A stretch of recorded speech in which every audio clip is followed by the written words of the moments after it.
They closed the door and, for the first time in years, there was no third chair. No buffer, no interpreter, no witness who could fill the silence with small talk if the air turned sharp. Just a father and a son in a room that suddenly felt as narrow as a confession booth and as loud as a clock. 55 minutes is not a lifetime, but when you measure distance in birthdays missed and words unsent, it can feel like a bridge that either holds or doesn't. Somewhere on the other side of that door, a calendar of obligations kept breathing. Inside, two men tried to find a language they'd once spoken without thinking. The truce did not fall out of the sky.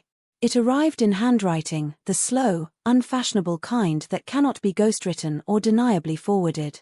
A letter earlier this year, ink over pride, a simple ask hidden inside careful phrases, reconnect.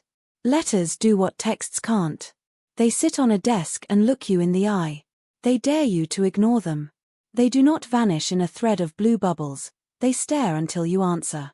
Weeks of uncertainty stretched like wire. Will it happen? Won't it? Until the week before, when the yes finally stopped trembling and became a time and a place.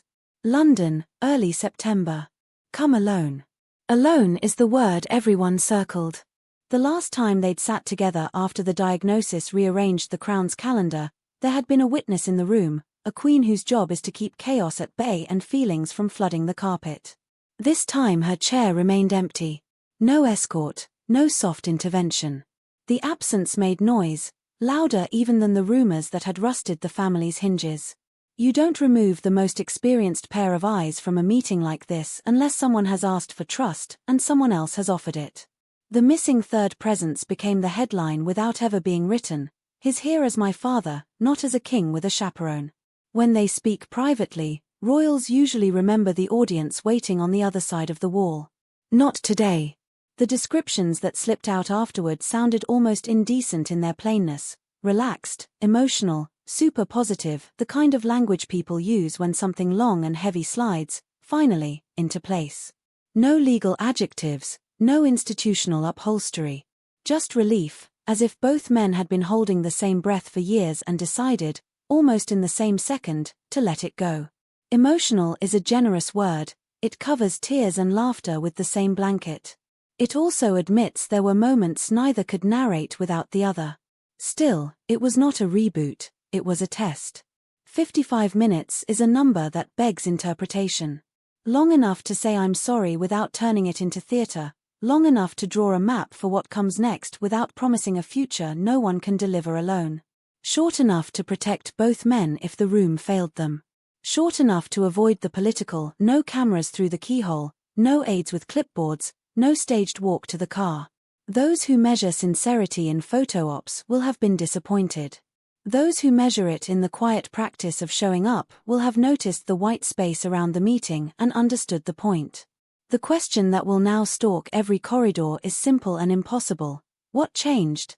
The answer hides in the details. An empty chair where a queen once sat a day. A letter signed in a hand that can be recognized from a childhood thank you note. A choice of venue that kept London's noise outside and turned a private room into a small, temporary country where rank bent its knee to relationship. Even the hour, under an ordinary weekday sky, hinted at a preference for reality over symbolism. This was not palace theatre. It was two lives trying not to miss their moment. If you listen to the echoes, you can hear the next steps rehearsing themselves. He said, afterward, that the focus has to be on his dad. That sentence doesn't arrive by accident. It signals a pivot from grievance to gravity, from the self to the man whose name is larger than any family quarrel. It opens a door to the obvious and the difficult, a return that includes not just one son but a family, yes, the children, perhaps even the wife, stepping carefully across borders invisible and very real. Would he bring the kids? Yes, he said, this week brought that closer. Closer is a cautious word. It leaves room for schedules, security, schoolbooks, and all the other practical nouns that can paralyze good intentions. But closer is not no. Closer is a fuse waiting for a match. The experts will warn, rightly, that care is now the only sensible speed. Too fast and the tabloids will turn every handshake into a referendum. Too slow and goodwill curdles into resentment. The palace's instinct is to protect the calendar from hope. Handle with care is not poetry, it is policy. You can almost see the traffic cones being laid along the route back. No surprises, no press stunts, no weaponized leaks, no sudden invitations that look like tests disguised as kindness. The first rule of a bridge this fragile is simple: do not jump on it to see if it holds. Walk. And what of the third chair? Does its emptiness write a new rule or only mark a single day? Those who read family dynamics like runes will try to decide whether the Queen's absence means she chose to step back, or was asked, or was simply unwell, or whether the symbolism mattered more than the reasons.